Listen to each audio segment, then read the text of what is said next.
Hi மக்களே, எல்லோரும் எப்படி இருக்கிறீங்க? இன்றைக்கி நான் ஒரு குட்டி மெசேஜ் உங்கள் கூட ஷேர் பண்ணிக்கலான்னு நினைக்கிறேன். அது என்னன்னு கேட்டிங்கன்னா, இன்றைய சுயநலமிக்க இந்த உலகத்தில் சுயநலமற்ற ஒரு உயிர், ஒரு உசுறு யார் என்று கேட்டால் அது நம்முடைய தாய் மட்டுமே. அப்பேற்பட்ட அந்த அம்மாவை பற்றி ஒரு குட்டி கவிதை. தனக்கென்று கொஞ்சம் சேமிப்போம் என்ற சுயநலத்தின் அர்த்தம் தெரியாதவள் தாய். எத்தனை முறை கேட்டாலும் தனக்கு ஏதும் ஆசை இல்லை என்று பொய் உரைப்பாள். தன்னுடைய கழுத்தை நெரிக்கும் சூழல் என்றாலும் தன்னுடைய பிள்ளைகளுக்கு தெரியாமல் கதை சொல்லிக்கொண்டு அந்த இடத்தை விட்டு கடந்து விடுவாள்.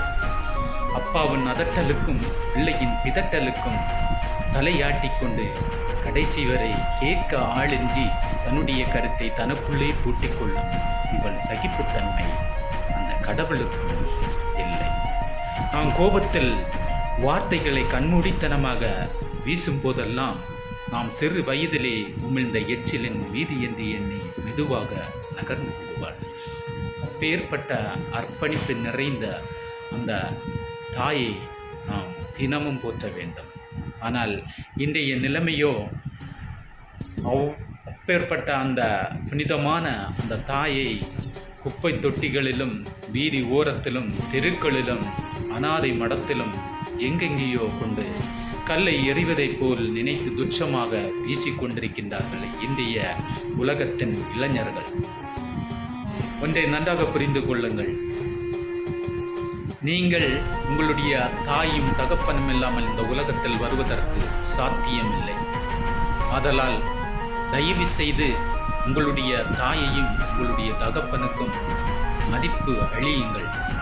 ஏனென்றால் கர்மா என்று இந்த உலகத்தில் ஒன்று உள்ளது, மறந்து விடாதீர்கள்.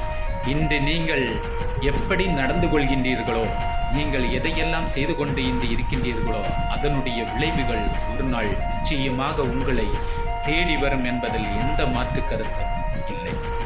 எதற்காக சொல்கிறேன்னா, இன்றைய மீடியாக்களில் நாம் பார்த்தோன்னா நிஜமாகவே நமக்கு கண்ணீர் வந்துடும். அந்த அம்மா என் பிள்ளையை நான் எப்படியெல்லாம் பார்த்தேன், எப்படியெல்லாம் வளர்த்தேன், என்னை இப்படி கொண்டு நடு ஓரத்தில் விட்டுட்டான், நடு வீதியில் விட்டுட்டான்னு அழுது புலம்புவாங்க.